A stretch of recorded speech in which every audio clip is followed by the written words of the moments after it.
दुनिया के सभी सर्वश्रेष्ठ टीचर्स को मेरा नमस्कार। इस टीचिंग कम्युनिटी से जुड़ने के लिए फटाफट से इस चैनल को कर दीजिए सब्सक्राइब और हाँ, बेल आइकन को जरूर दबा देना, तभी मेरी सारी लेटेस्ट वीडियोस की नोटिफिकेशन आप तक सबसे पहले पहुंचेगी। नमस्कार दोस्तों, मैं हूं आपकी दोस्त पूनम और फिर से स्वागत करती हूं आपका अपने चैनल में। दोस्तों, आप में से बहुत सारे ऐसे लोग होते हैं जो गलत सब्जेक्ट्स के कॉम्बिनेशन की वजह से फ्यूचर में भुगतते हैं कि वो टीचर नहीं बन पाते या बन पाते हैं। बड़ी क्लासेस को पढ़ाने का सपना होता है, बट उस क्लास के हिसाब से उनके पास सब्जेक्ट कॉम्बिनेशन ही नहीं होता, फिर टीचर कैसे बने। तो आज की ये वीडियो आपके लिए इतनी ज्यादा हेल्पफुल होने वाली है, और सिर्फ आपके लिए नहीं, आपके बच्चों के लिए, आपके आस पड़ोसियों के लिए, जो लोग किसी चीज की तैयारी कर रहे हैं ना, और उन लोगों को सिर्फ उनके गलत सब्जेक्ट जो है वो लोग चूज कर लेते हैं, और अगर उनका वाकई में सपना है कि वो टीचर बनना चाहते हैं, वो गवर्नमेंट फील्ड में आना चाहते हैं, या टीचिंग जैसा एक स्कोप भी अपने पास रखना चाहते हैं। कहते हैं ना कि ठीक है, मैं बैंक में भी जाना चाहता हूँ, मैं ये भी करना चाहता हूँ, बट फाइनली टीचर बन जाऊंगा तो कोई इशू नहीं है, यानी कि मैं बीएड और डीएलएड भी करूंगा। बट उसके लिए आपको जानकारी होनी बहुत ज्यादा जरूरी है कि आपके पास सब्जेक्ट जो है वो कौन से होने चाहिए। अगर आप पीआरटी यानी छोटे बच्चों को पढ़ाना चाहते हैं तो कौन से सब्जेक्ट्स होने जरूरी है। अगर आप टीजीटी या पीजीटी यानी 11-12, तो आपके पास सब्जेक्ट कॉम्बिनेशंस क्या होने चाहिए। आज इस वीडियो में छोटी छोटी बारीक सभी चीजों के बारे में डिटेल में मैं आप लोगों के साथ बात करूंगी। तो ये वीडियो आप ध्यान से सुने और पूरा सुने। उसके बाद अगर आपके डाउट्स रह जाते हैं तो नीचे आपके पास कमेंट सेक्शन है, आप कमेंट सेक्शन में अपने क्वेश्चन जो है वो मेरे लिए छोड़ सकते हैं। अगर ये वीडियो आपको पसंद आए, एक चीज और कहूंगी कि आप इस वीडियो को लाइक जरूर करके जाएंगे, और अगर अभी तक आप इस टीचिंग कम्युनिटी का पार्ट नहीं बने, आपने इस चैनल को सब्सक्राइब नहीं किया है, तो टीचिंग कम्युनिटी का इकलौता यूट्यूब चैनल है, आप इस चैनल को सब्सक्राइब कर सकते हैं। तो टीचर्स, यहाँ पर हम लोग बात कर रहे हैं कि कंप्लीट एलिजिबिलिटी, चाहे वो पोस्ट ग्रेजुएट टीचर्स हो, ट्रेन ग्रेजुएट टीचर हो, प्राइमरी अगर लेवल के आप टीचर बनना चाहते हैं, तो सब्जेक्ट को ध्यान रखना बहुत ज़्यादा जरूरी होता है, क्योंकि बाद में जाके बहुत ज़्यादा प्रॉब्लम्स हो जाती है अगर आप ग्रेजुएशन लेवल पे, 12th लेवल पे या प्राइमरी लेवल पे आप करेक्ट सब्जेक्ट जो है अपने चूज नहीं करते। तो सबसे पहले बात करते हैं, अगर आप पोस्ट ग्रेजुएट टीचर किसी भी सब्जेक्ट के बनना चाहते हैं, ये 11 सब्जेक्ट्स है जिनके पूरे सब्जेक्ट कॉम्बिनेशन जो है वो इस वीडियो में मैं आप लोग के साथ शेयर करने वाली हूं 1 by 1। तो बात करते हैं दोस्तों, देख सकते हैं आप लोग जितनी भी आपकी एसेंशियल क्वालिफिकेशन है इन 11 सब्जेक्ट्स की, तो इसके लिए बेसिक सबसे ज्यादा जरूरी क्या है कि आपके पास 2 ईयर इंटीग्रेटेड पोस्ट ग्रेजुएशन होनी चाहिए।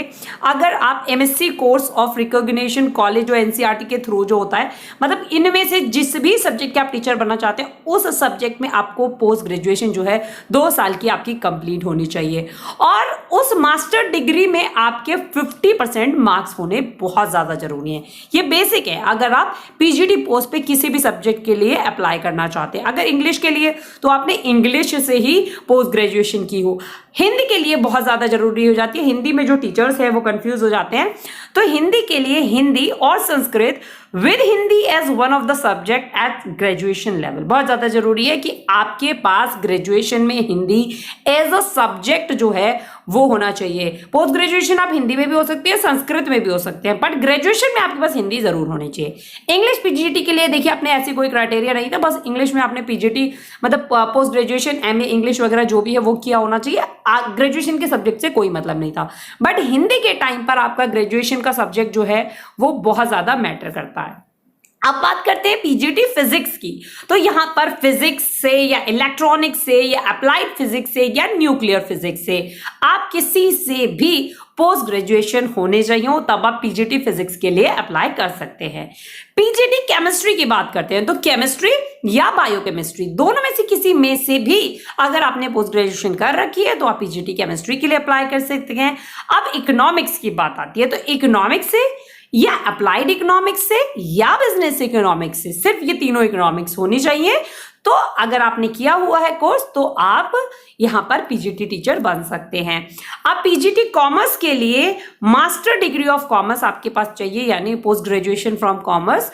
However holder of the degree of MCom, अगर आपने एमकॉम भी किया हुआ है इन अप्लाइड या फिर बिजनेस इकोनॉमिक्स से, शेल नॉट बी एलिजिबल। ठीक है, पीजीटी कॉमर्स के लिए खाली अगर आप पीजीटी कॉमर्स करते हैं तो इस चीज को ध्यान रखें। However holder degree of MCom in applied and business economics, यानी कंप्लीट आपके पास कॉमर्स की डिग्री होनी चाहिए जिसमें सारे सब्जेक्ट्स होते हैं।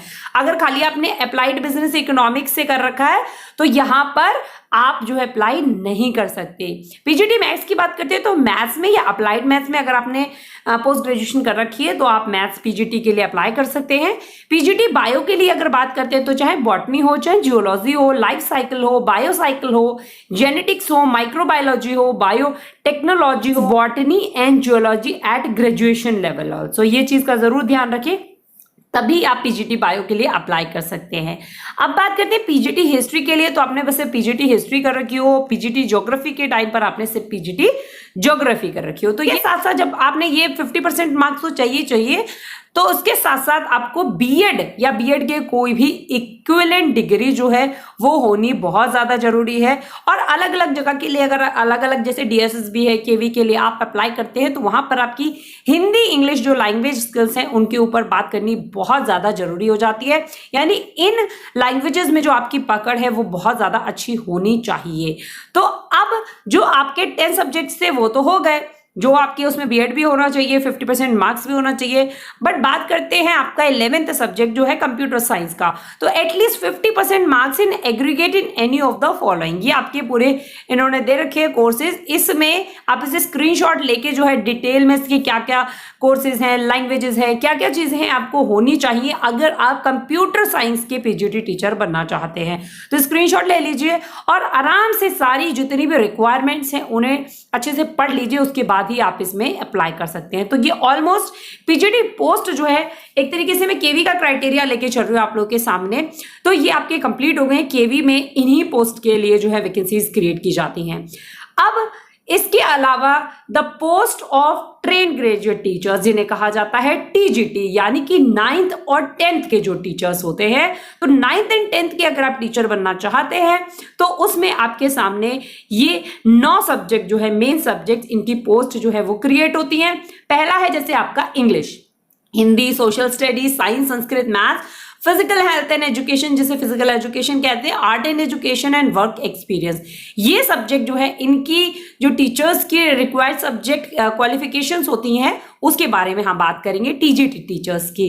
तो सबसे बेसिक जरूरी है कि बेसिक नीड क्या है, तो बेसिक आपके पास 4 ईयर का इंटीग्रेटेड डिग्री कोर्स किसी भी रीजनल कॉलेज एनसीईआरटी के होना चाहिए जिसमें आपके 50% मार्क्स आए हों। इसके साथ साथ आपके पास bachelor degree with at least 50% marks in the concern subject होने चाहिए, यानी कुल मिला के आप इन सब्जेक्ट में ग्रेजुएशन होने चाहिए। उसके अलावा कुछ कॉम्बिनेशन बनेंगे वो मैं अभी आपके साथ शेयर करूंगी, पर जो भी सब्जेक्ट में आपने ग्रेजुएशन करी हो उसमें आपके 50% मार्क्स होने बहुत ही ज्यादा आवश्यक हैं। अब बात करते हैं टीजीटी इंग्लिश की, तो देखिए टीजीटी इंग्लिश के लिए अगर आप अप्लाई करते हैं तो English as a subject in all the 3 years आपके पास होना चाहिए। टीजीटी हिंदी की अगर बात करते हैं, Hindi as a subject in all the 3 years आपका होना चाहिए। अगर टीजीटी इंग्लिश ध्यान रख लीजिए, टीजीटी हिंदी ध्यान रख लीजिए। अब बात करते हैं टीजीटी एसएसटी के लिए, सोशल साइंस के सब्जेक्ट के लिए, तो उसमें आपको सबसे ज्यादा ध्यान रखने की जरूरत है क्योंकि ग्रेजुएशन में हम कुछ भी ऐसे एंडे बैंडे सब्जेक्ट ले लेते हैं कि हमारा आर्ट साइड के होते हुए भी टीजीटी एसएसटी के लिए हम वैकेंसीज को अप्लाई नहीं कर पाते। तो एनी 2 ऑफ द फॉलोइंग, या तो आपके पास इनमें से 2 होने चाहिए, history, geography, economics and political science, इनमें से कोई भी 2 आपके पास ग्रेजुएशन में होने बहुत ज्यादा जरूरी है। विच one must be either history और ज्योग्राफी, और 2 होने चाहिए ना, पर उन 2 में से या तो हिस्ट्री या ज्योग्राफी एक जरूर होना चाहिए, समझ गए? यानी इन चारों में से 2 होने चाहिए और जो 2 चुनेंगे उनमें से एक हिस्ट्री और ज्योग्राफी होनी ही होनी चाहिए। तो सब्जेक्ट जो है ग्रेजुएशन में बहुत सोच समझ के लीजिए अगर आप आर्ट साइड के स्टूडेंट हैं तो। बात करते हैं टीजीटी साइंस की, तो यहाँ पे बॉटनी, जियोलॉजी और केमिस्ट्री अगर आपके पास हैं तो आप टीजीटी साइंस के लिए अप्लाई कर सकते हैं। संस्कृत की बात करते हैं, Sanskrit as a subject in all the 3 years आपके पास होना चाहिए।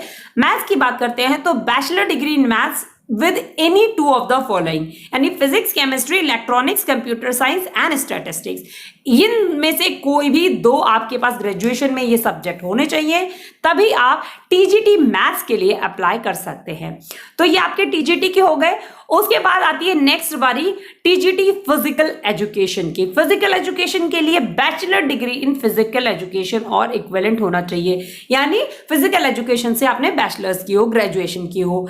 टीजीटी आर्ट एजुकेशन, जिसे एई कहा गया है। तो ये इंपॉर्टेंट है, इसका ज्यादातर लोग नहीं जानते कैसे हम आर्ट के टीचर बन सकते हैं। तो आपको क्या चाहिए, 5 year recognised diploma in drawing, painting, sculptures, graphic arts, equivalent recognised degree अगर इसकी कोई है आपके पास, यानी ये होनी ही होनी चाहिए, या तो 5 ईयर रिकॉग्नाइज्ड जो डिप्लोमा होता है वो, या कोई भी डिग्री। इसके साथ साथ working knowledge of English and Hindi आपकी बहुत ज्यादा जरूरी है अगर आप आर्ट टीचर जो है बनना चाहते हैं। नेक्स्ट है आपका work experience. Any 2 of the following, यानी history, geography, economics and political science, which one must be either history और ज्योग्राफी, तब आप टीजीटी वर्क एक्सपीरियंस टीचर जो है बन सकते हैं। यानी अगर आप आर्ट्स के हैं तो विद सेम कैटेगरी आप सोशल साइंस में भी अप्लाई कर सकते हैं, और विद सेम कैटेगरी आप वर्क एक्सपीरियंस टीचर्स में भी अप्लाई कर सकते हैं।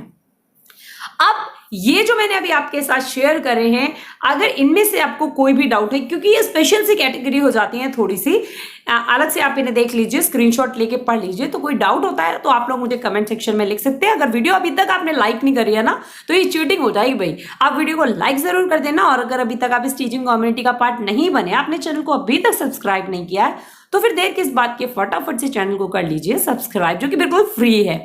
अब बात करते हैं प्राइमरी टीचर के लिए। अगर आपकी एसेंशियल क्वालिफिकेशन की हम बात करते हैं, तो प्राइमरी टीचर्स के लिए आपको सीनियर सेकेंडरी और इसके इक्विवेलेंट जो भी डिग्री है उसमें आपके 50% मार्क्स होने चाहिए, या फिर आप 2 ईयर का डिप्लोमा ले सकते हैं, डीएलएड हो या आपकी बीटीसी हो या बीएलएड हो। समटाइम्स बीएड वालों को भी प्राइमरी लेवल पे अप्लाई करने के लिए कह दिया जाता है। और इसके साथ साथ आपने ग्रेजुएशन जो है वो की होनी चाहिए, और दोनों में ना आपके 50% मार्क्स होने बहुत ज्यादा जरूरी हैं। यानी एजुकेशनल डिग्री में भी जो भी आप ले रहे हैं, प्लस साथ साथ जो आपकी एकेडमिक डिग्री है, जो आपकी ग्रेजुएशन है किसी भी सब्जेक्ट से, उसमें भी आपके 50% एंड अबव मार्क्स होने बहुत ज्यादा जरूरी हैं। बात करते हैं प्राइमरी टीचर म्यूजिक के लिए क्या क्या चीजें जरूरी हैं। तो senior secondary school certificate with 50% marks, और इंटरमीडिएट विद 50% मार्क्स, और its equivalent and bachelor degree in music, यानी बैचलर डिग्री इसमें म्यूजिक की चाहिए। और उसके अलावा आपके पास सीनियर सेकेंडरी स्कूल का जो सर्टिफिकेट है 50% मार्क्स, जिसमें 12th में आपके 50% मार्क्स वगैरह जो है वो होने चाहिए, तो आप प्राइमरी लेवल पर म्यूजिक टीचर जो है वो बन सकते हैं। तो दोस्तों ये थी कुछ essential qualification PRT, TGT, PGT level पे अगर आप लोग टीचर बनना चाहते हैं तो कौन कौन से सब्जेक्ट्स को आपको ध्यान में रखना होगा। इसके अलावा अगर आपके कोई भी डाउट हो तो कमेंट सेक्शन है, आप वहां पे लिखिए, डेफिनेटली मैं रिप्लाई करने के पूरे प्रयास करूंगी। और अगर आपको वीडियो कैसी लगी है ये आप बताना चाहते हैं तो वो भी आप कमेंट सेक्शन में जरूर बताएंगे। Thank you so much friend, thank you so much for coming to my channel. Like this video, share to the necessary persons and subscribe this channel. Thanks a lot once again.